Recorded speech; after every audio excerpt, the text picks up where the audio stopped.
Are you concerned about your privacy on Facebook? Do you want to remove your phone number from your profile? Here's how to do it.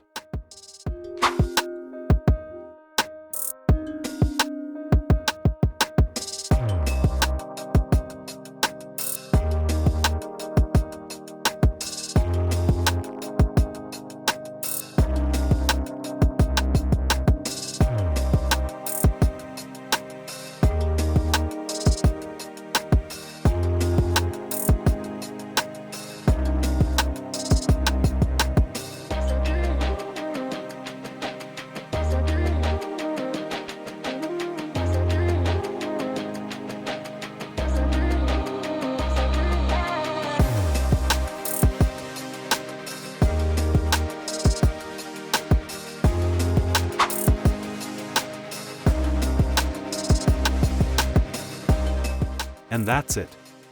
Your phone number has been removed from your Facebook account.